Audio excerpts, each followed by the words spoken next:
Hey, good morning. It's good to see you. If you have a Bible, let's go to 1 Corinthians chapter 10. If you don't have a Bible, go ahead and pick up one underneath the seat in front of you.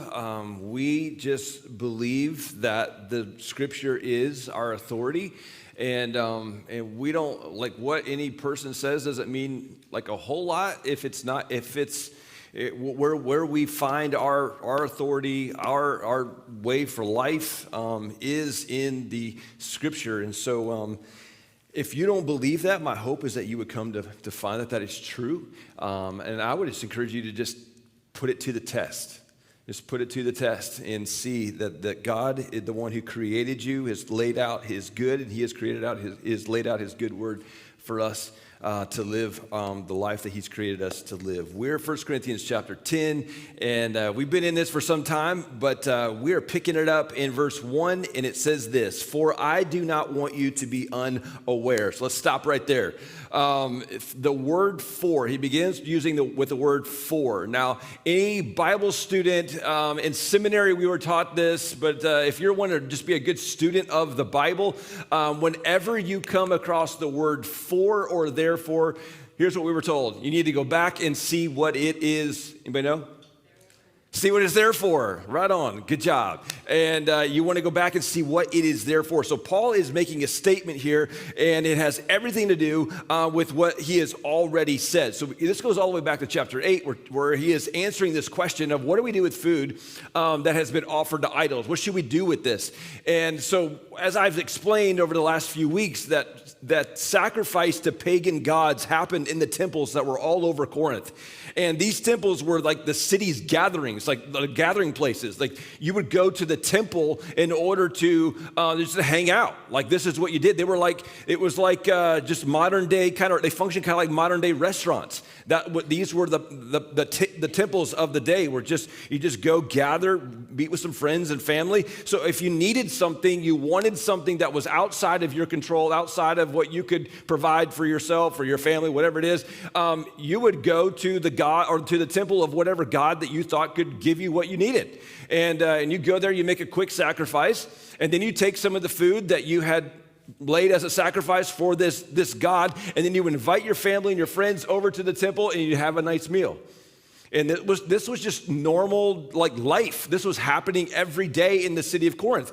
People going into the temples, inviting friends and family over for a meal, and it was that's just another day in the life of Corinth.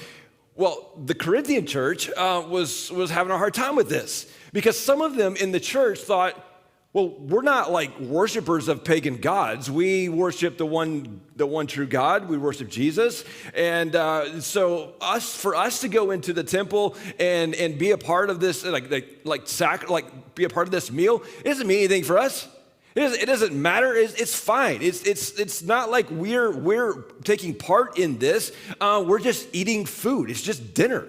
Well, there was another group in the church that was going, they were just having a hard time with it. They're just going, we just can't reconcile like going into these temples that like where we used to go to sacrifice these animals to get the favor of this God. And now we've turned from that, and now we're worshiping Jesus, and it just doesn't make any sense to us. It doesn't make any sense that we would go back into the place where we were before we came to know Jesus. And it wasn't just something that they were having a hard time with those who are going in. It wasn't just that they were looking at these others going in and going, oh, you must not be a Christian. Oh, you're not a real devout Christian.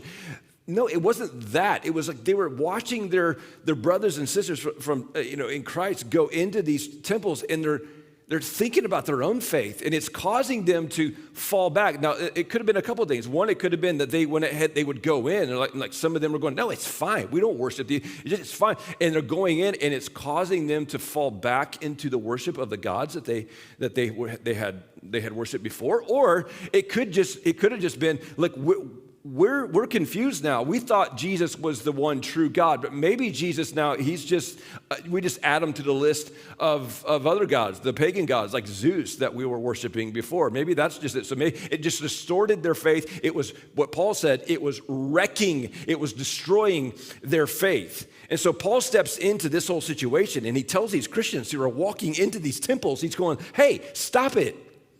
Stop doing this. Stop going into these temples. Stop doing this. Stop taking part in this. First of all, just because you have freedom to do this, which you have freedom to do this, freedom in Christ to do this, it doesn't make it okay.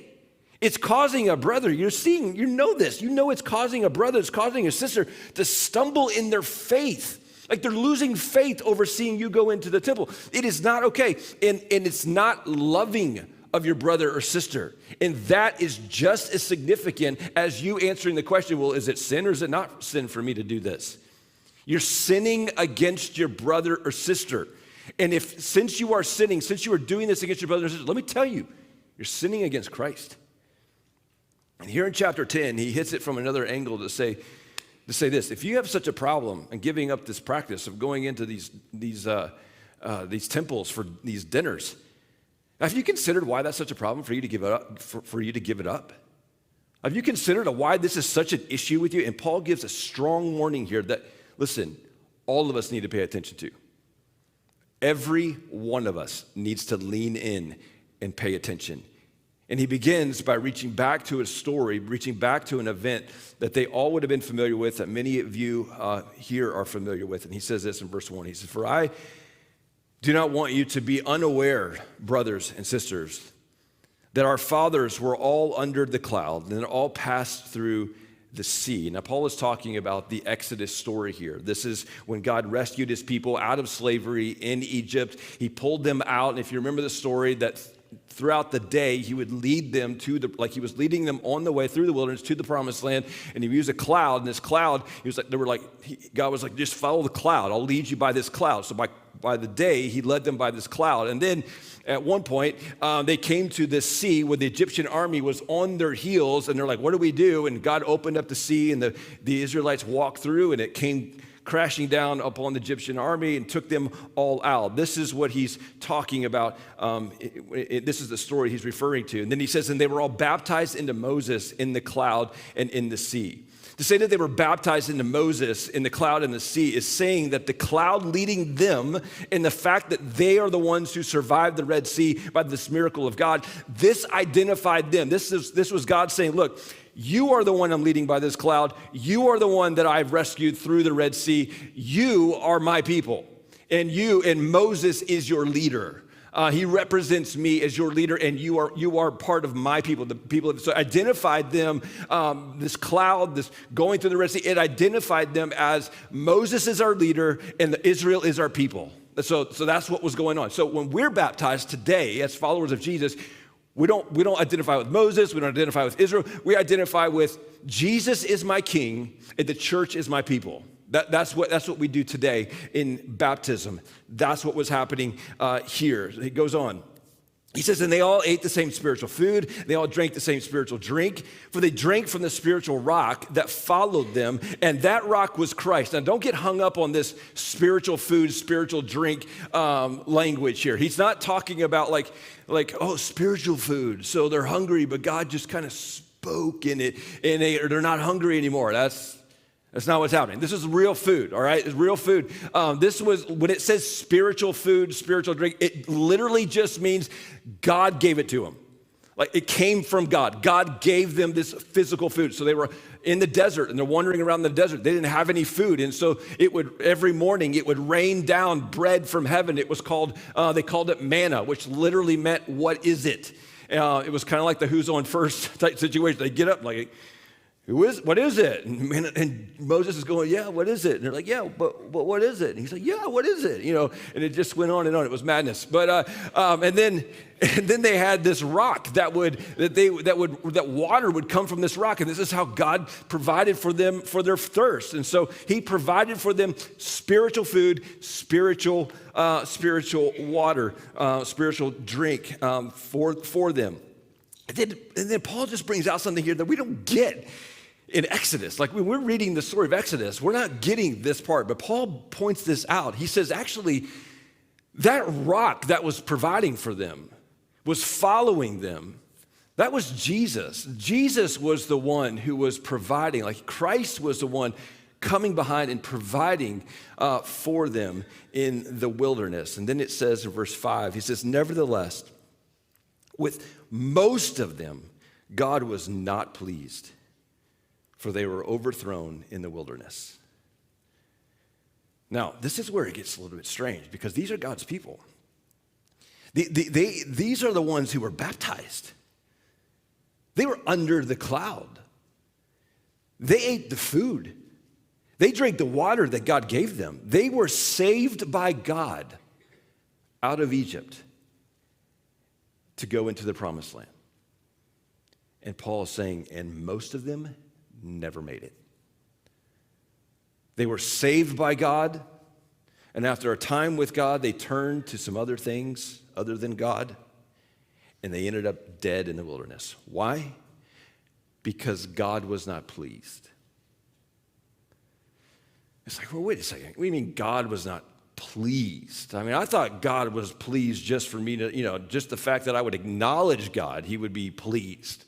Kind of like, the old crazy uncle that just happy every time I'd show up and say hi, he's just happy with that. He knows, I don't have time for all this. I got a busy life, but he's just happy that I would say hi from time to time. I thought God was kind of like that. Like he understands I got stuff going on here, and I kind of check in from time to time, check in on a Sunday, and I thought he would be okay. I thought, what do you mean God was not pleased? And Paul's going, yeah, you think what you want to think, but God wasn't pleased to the place where they never made it out of the wilderness. They never made it into the promised land. And so he says, now these things took place as examples for us that we might not desire evil as they did. And here we begin to see where Paul is going with this. Paul is making the connection to the Corinthians, the ones that he's writing this letter to. He's going, so you need to pay attention. You need to pay attention to your life. You need to pay attention to what you're giving yourself to, so you don't fall into what Israel fell into. That you can walk with God, experience the provision of God, and yet turn away from God and turn to other things, not even knowingly, not even like denying God altogether, but turn to other things and end up overthrown in the wilderness. Paul is saying, what happened then happens now. What happened then happens now. So what did Israel do? Why were they overthrown? What caused them to they were once God's people, God provided for them, and then they never made it to the promised land. They didn't make it to the end. What happened? What was going on? And what is it that the Corinthians are doing that look an awful lot like what the Israelites were doing? Well, here's what he says, verse 7. He says, do not be idolaters, as some of them were. As it is written, the people sat down to eat and drink and rose up to play. Why did they not make it into the promised land? Why were they overthrown? One, because of idolatry. If you remember the story of Exodus, Moses at one point goes up the mountains to speak with God. He's up there for quite some time. In fact, he's up there for so long that the people of Israel are going, I don't think he's ever coming back down. Like, we think he just left us. He's just up in the mountain, and he's just not ever going to come down. So what should we do? And somebody gets this bright idea, I know what we should do. We should get everybody's jewelry and just melt it down and fashion for ourselves a golden calf and worship it. And everybody's like, that sounds like a great idea. So that's what they did. They took all of the jewelry and they melted it together and they made this golden calf, and they said this, these are the gods that brought us out of Egypt. These are the gods that brought us out of Egypt. Here's what they said. They said, here's what we'll do. We'll bow down and we'll worship these gods, and then tomorrow we'll have a feast and we'll worship the Lord. And God killed 3,000 on that day. 3,000 he took out that day. This is what happens when people fall into idolatry. He goes on, he said, what else did they do? He said, we must not indulge in sexual immorality as some of them did. And 23,000 fell in a single day. Sin number 2, how come they didn't make it to the promised land? They committed sexual immorality. This comes from the book of Numbers in chapter 25. God had made it explicitly clear to Israel. He said, you're going to be my people. I am your God, and we're going to show the world who I am through you. So here's what you're not going to do. You're not going to go marry husbands and wives from other places who worship all these pagan gods.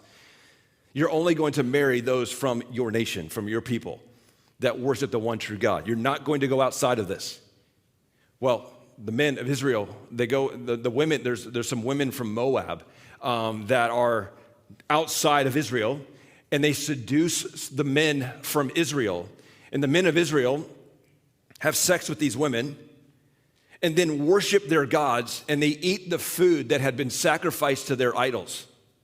And in one day, God kills more than 20,000 of his own people, the people of Israel. This is Paul saying this is what happens when God's people commit sexual immorality. He says we must not put Christ to the test, as some of them did and were destroyed by serpents. That they put God to the test. Instead of trusting God and living in his provision, they shook their fist at God and said, I don't like the situation that you've put me in. I don't like this. That God gave them food and water and he was providing for them, and they're going, it's not enough. This is not what I want. This is not the life that I want. I want to go back. This is not it. And they question God. They argue with God to get God to bend to their own will. And God sends poisonous snakes and takes out thousands of them. This is what happens when God's people put God to the test. He says, and I'm just telling you, don't fall into this. This is what they did. This is what looks like you're doing. He says, nor grumble, as some of them did and were destroyed by the destroyer, that God had saved them out of Egypt, had saved them out of slavery, had been their provision, was leading them to a good place, and they grumbled against God, and God destroys many of them. It's what happens when God's people grumble against God. And so he says, now these things happened to them as an example, but they were written down for our instruction, on whom the end of the ages has come. Now understand what he's saying. Paul is saying, look, all of these stories in the Old Testament, all of the Old Testament, that was just pointing to where we are right now. That was all pointing to Jesus. They were looking forward to the days when Jesus would come. And here we are, we're at the end of the age, on the other side of Christ's coming. And we have the advantage where we can look back and we can learn from their example. How do we live as God's people? You know, a lot of people have a hard time, and I get it. I have a hard time when it comes to the Old Testament. Like, how do I read the Old Testament and get anything out of that? Anytime when I'm leading a D group, we always make sure that we're going into the Old Testament at some point. And whenever we do, when we first go into the Old Testament, we're coming back, we're going, there's always somebody or some buddies that are going, I'm sorry, I just didn't get anything out of that. Like, I don't know what in the world I'm supposed to do. Like, it's just story. What do I get out of that? Let me tell you, let me just give you some help, because I get it. I understand that. It's different. But this is how you read the Old Testament. Look, it all points to Jesus, and along the way, it shows us how to live as God's people. Just remember that. When you're reading the Old Testament, that all of that is pointing to Jesus, and along the way, it's showing us how to live as God's people. So Paul is saying to the Corinthian church, listen, you are looking a whole lot like the nation of Israel, living dangerously similar lives. And look what happened to them. They were people that God had saved, and they ended up dead in the wilderness, never seeing the promised land. And so he says, therefore, let anyone who thinks that he stands take heed lest he fall. And the word fall here is the same word that Paul uses in verse 8 to describe those that died in the wilderness. So Paul is not saying be careful or you might fall into sin. That's not what he's getting at here. Now Paul is saying if you are in sin, idolatry, sexual immorality, testing the Lord because you don't like how he's providing, if you are in sin, be careful to think that you're okay, lest you end up like those overthrown in the wilderness who never made it to the promised land. Don't think that because life is seemingly going well for you, that God is overlooking your secret sin. So over the years, how many times have we heard of pastors who are leading churches of thousands of people, and they fall into sin, and they fall out of ministry, and for a variety of things, for stealing money, for sexual immorality, for abuse in the church one way or the other. And I've heard pastors that have fallen. I've heard pastors say that they just assumed that because the church was big and the church was growing, that God just didn't care about their sin. I mean, people just kept coming. People kept putting their faith and trust in Jesus. And things just kept going. All the while, this pastor is having an affair over here, taking money from this or treating these people this way. And yet, they fell. There was a time where they felt, listen, don't think that because life is seemingly going well for you, that God will overlook your secret sin. Paul says to take heed, to pay attention. You got to pay attention because it's subtle. It's subtle. It happens when we don't know it's happening. It's happening while we don't know it's happening. We never get into idolatry by looking for idolatry, right? We don't choose to we say today is the day, right? We don't wake up one day and go, today's the day. I'm going to worship other gods. That doesn't happen. We don't do that. But it looks more like this. It looks more like, hey, Jesus, I love you, but I really like this. So I'm going to worship you, and I'm just going to struggle with this for a while. That's typically what it looks like, falling into idolatry. I'm not abandoning Jesus. No, I'm going to worship you. I'm going to show up. I'm going to read my Bible. I'm going to sing the song. I'm going to do whatever. But I'm just going to take this on for a while. Sin, idolatry happens in the ordinary. Idolatry shows up in the normal things of life. It shows up when our ordinary desires, ordinary and good desires, and activities become twisted and corrupt. Desires for eating food, desires for drinking, desires for playing, desires for marrying, desires for having sex. It's when just ordinary desires and stuff of life becomes elevated to a place where I have to have it. I have to have it. And that's because on the other side of whatever that thing is the thing that I really want. Well, I have to have food because that's where I find comfort. I have to have this because I think it will bring me this. I have to have, and it's fulfillment, it's comfort, it's security, it's power, it's control. That if I don't have this, then I can't have that, and I gotta have that. And for the Corinthians, they're going, Paul, dude, come on, man. It's just dinner.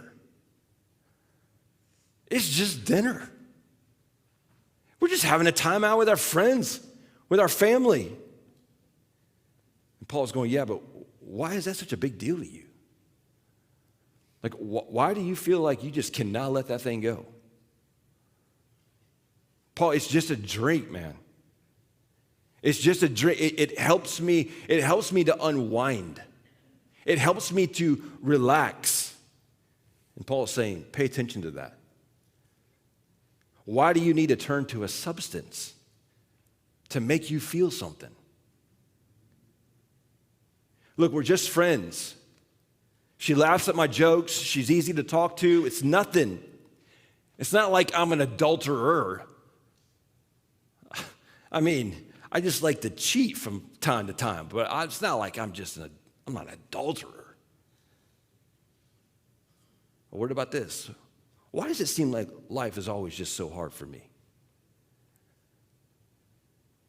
Why does it seem like God's just holding out on me? I don't like where I'm at.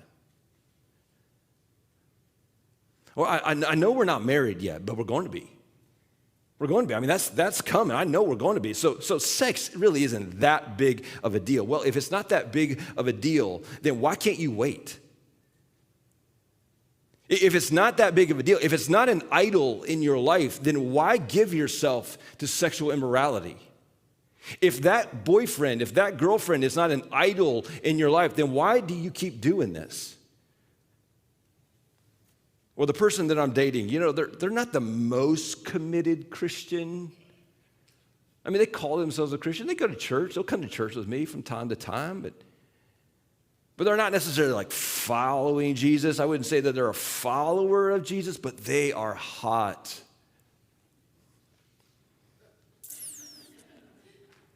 And they're Christian enough, right? They're Christian enough. And here's the thing. The problem is that when we think about our situation, it's different.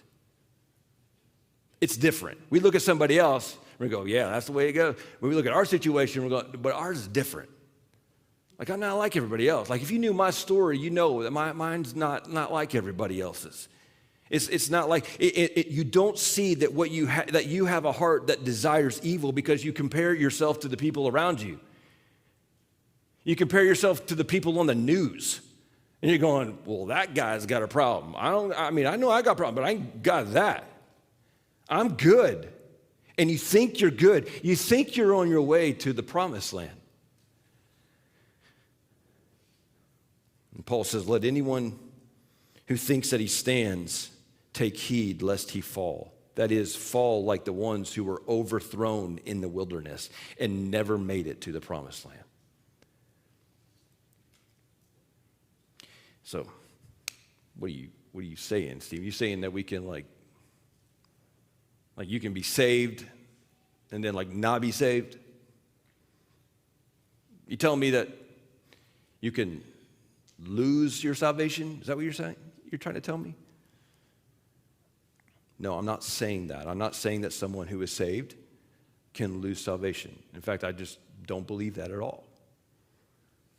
But I am saying that your past experience does not guarantee future salvation.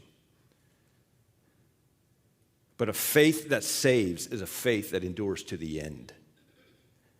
A true faith that saves is a faith that endures to the end. It doesn't matter what you prayed when you were 8 or 10 or 28. It doesn't matter what you felt.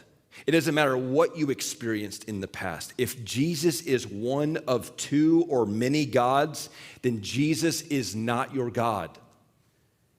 And if he's not your God, he is not your Savior. I talked to a guy this week, caught my attention. He was standing in the office, and I just kind of passed through and just noticed that he's just standing there looking for something. And we're just kind of, hey, what's up? But I noticed he had tattoos on both arms, and it just kind of caught my eye. And he had one tattoo was a cross, and the other arm was a pentagram. And then he had a pentagram on his hand as well. And so I'm like, hey, so tell me about the tattoos. He's like, well, this is the 5-point star. It represents Wicca, white magic. He's like, and I believe it. I believe in that. That's okay. I said, what about your other one? He said, well, this is the cross. I said, well, what does the cross mean to you? And he said, well, it tells me that Jesus died for me to forgive me of my sin, and I'm forgiven, and I believe it. And then he said, I believe both.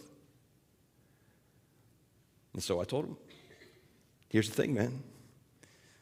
Jesus doesn't leave any room for both. Jesus is either your one and true king, or he has nothing at all.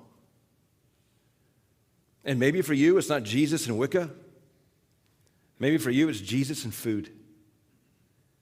It's Jesus and alcohol. It's Jesus and family. It's Jesus and security. Jesus in that relationship. It's Jesus in comfort. It's Jesus in control. It's Jesus in power. And Paul's going, I want you to look at what happens to those who turn away from God, who turn to other things. One, it will lead you into further sin like sexual immorality. And you will begin to question and complain and argue and throw your fist at God because he doesn't bend to your will. But ultimately, it destroys your faith. And so what do? He says, no temptation has overtaken you that is not common to man. God is faithful, and he will not let you be tempted beyond your ability. But with the temptation, he will also provide the way of escape that you may be able to endure it. Now, before we get into what Paul is actually saying, let's address what he's not saying first. there is this statement that is, I hear it all the time. I probably hear it at least once a week. And when people say it, I think they really believe it. And because they believe it, they don't know what to do. It has caused a lot of grief, a lot of unnecessary grief, turmoil, despair. And that is this statement that says, God will never give you more than you can handle. God will never give you more than you can handle. That's where it comes from, this verse right here. This is where that comes from. God will never give you more than you can handle. I know I'm going through it, man. I'm going through it. And I know God will never give me more than I can handle. I know the Bible tells me that God will never give me more than I can handle, but I don't know. Let me just tell you, that is a false statement. Here's the thing. The truth of the matter is, because God is merciful, because God loves you, this may sound strange, but he does give you more than you can handle. God gives you more than you can handle because living a life, experiencing things more than you can handle requires faith. It requires you to run to the one who can handle it. And so the Bible tells us without faith, it is impossible to please God. And so God, yes, indeed, because he loves you, because he is merciful, he will give you more than you can handle.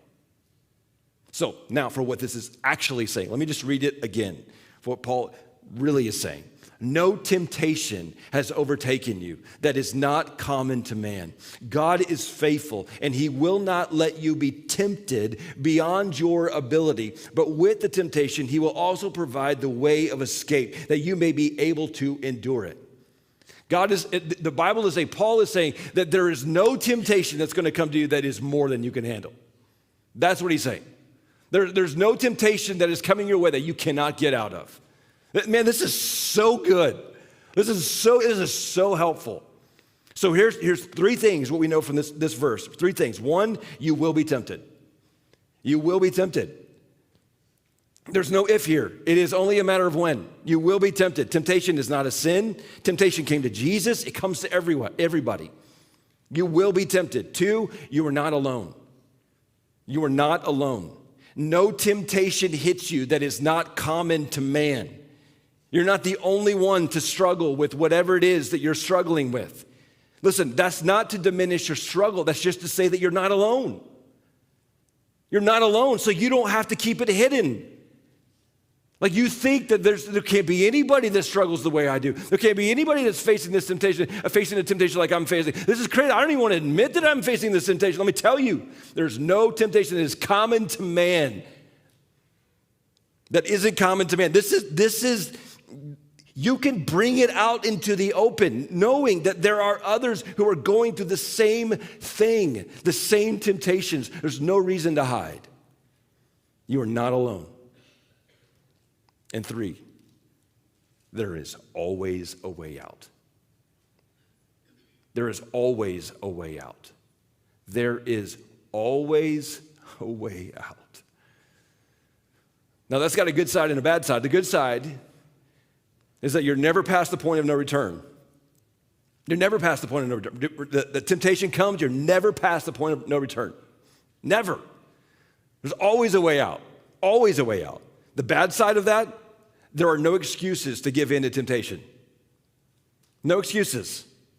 There's never a good reason to say, hey, there was just no way. I mean, it was just so like, man, it was just right there. There was just no way I could say no. I was just helpless.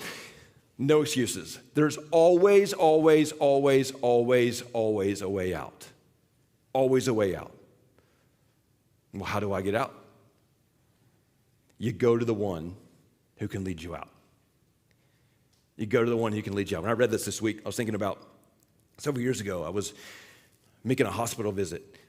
And I wasn't too familiar with this hospital. And the truth of the matter is, I wasn't familiar with this hospital at all. And somehow I ended up in the basement and got lost in the basement of a hospital. And it was terrifying, to be honest with you. I mean, I'm trying to keep it together because I'm a pastor, you know. I got my badge, you know. I'm used to this thing. I know my way around hospitals, you know. And but like 20 minutes in, I call my wife and I'm like, I don't know how to get out of here. Like there's nobody around. Literally, nobody around. I'm not joking. There's nobody. I couldn't find anybody, just a person to say, hey, I can't get out of here. Where am I at? And it was just room after room, office after office, just empty, lights off. I'm like, how did I get here? What is going on? I mean, I'm thinking, like, this is not life. This is not real life. That doesn't happen in real life. You just kind of work your way. I'm just thinking, like, I walk around enough, I'm going to find somebody. I mean, it was in the middle of the day. It wasn't like it was midnight. I'm like, what is going on? And so finally I found somebody. I'm like, hey, I don't know how to get out of here. I'm lost. What is going on? And so this lady was like, okay, well, just follow me. And she took me. She had her badge and all deal. And she took me to rooms and she swiped her card to get into certain rooms. And from that room, we got into another room. And I'm like, what is going on? And then she led me down this hallway and she's like, all right, go through those doors right there and you'll see your way out. Listen, when you're in it and you don't know where to go, you don't know how to get out, don't justify it. Don't think it's all good because life seems okay. It's not okay. Go to the one who knows the way out, and he will give you the way out. Every time. Every time. Like, this is not one of those verses where you have to go, well, like, wait, is it God's will?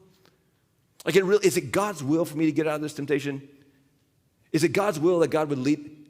Every time. Every time. He will always provide a way of escape. Every time.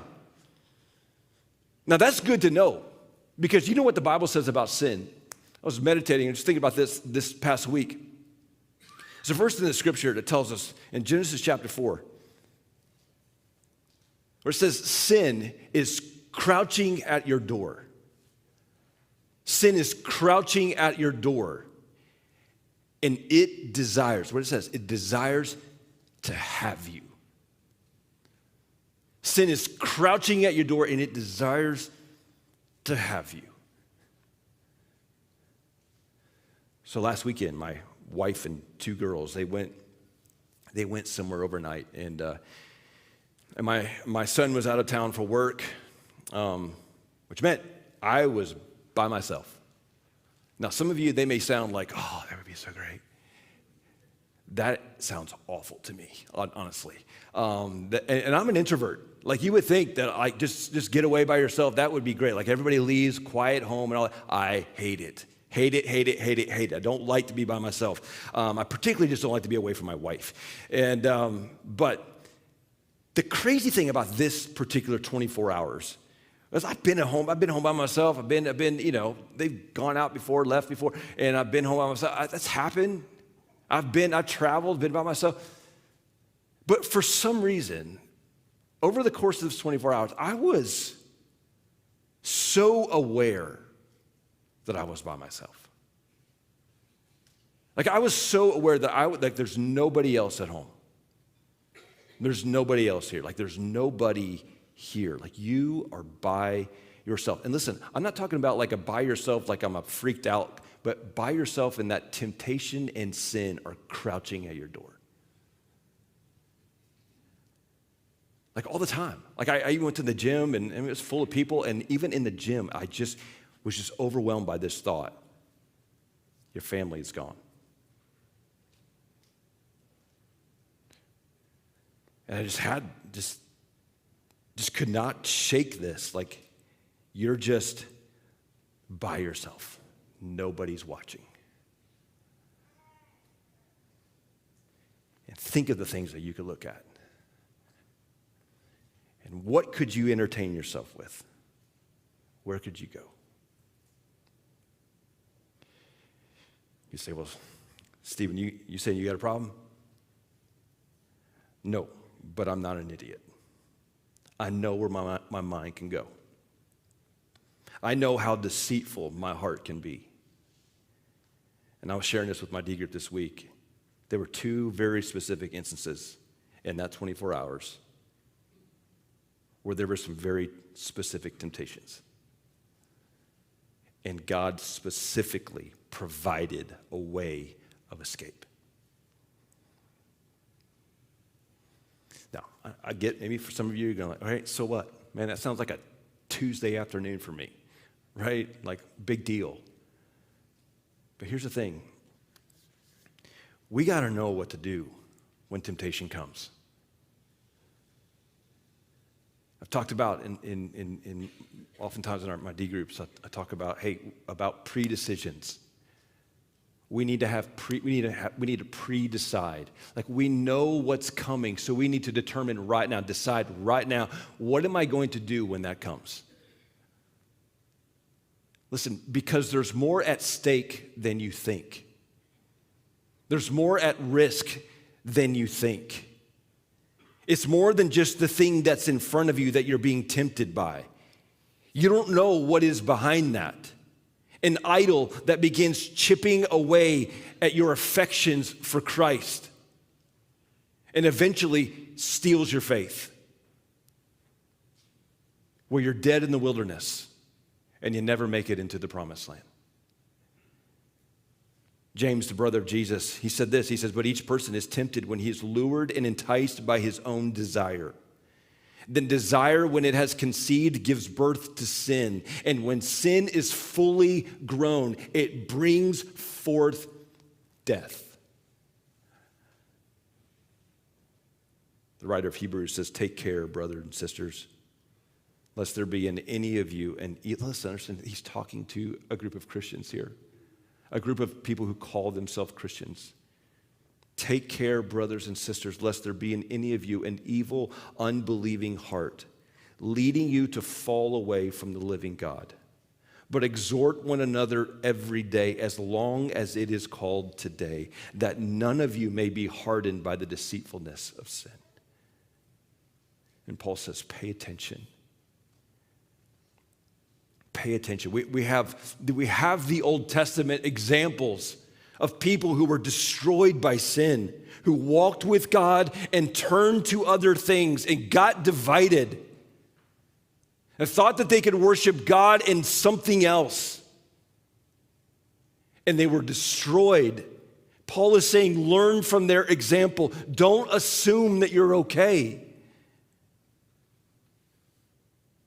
There's a reason that Jesus says in Matthew, we get that Jesus makes the most terrifying statement I think we could ever know, and that is, there will be some that will say to me on that day, Lord, Lord.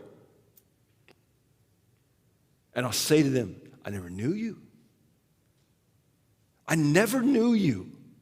And he's going, these are people that have done miracles in my name. These are people that have preached the gospel in my name. And he's going, I'm looking at them going, I never knew you.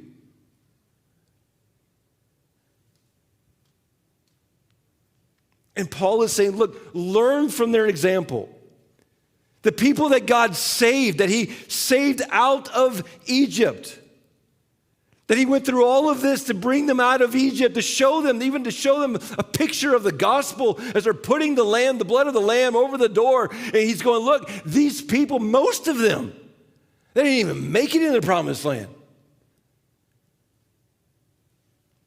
Because they turned to other things. But here's the good news. Paul says that the one who was providing for Israel in the wilderness was the rock that was following them, and that rock was Christ.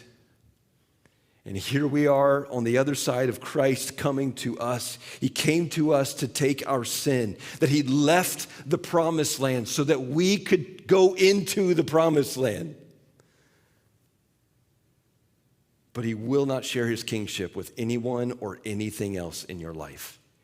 He is everything or he is nothing. And so if you are in the midst of sin and idolatry, as the Corinthians were, Paul is saying there is hope for you, and there is hope for you. One, there is always a way out. Whatever that thing is, that you're just like, I just can't help it, and the desire is too strong. I just want this so badly. Paul says, no, there's always a way out, always a way out. Go to the one who knows the way out, and he will lead you out. And two, God can use you on the other side of your disaster. because of what Christ has done for you.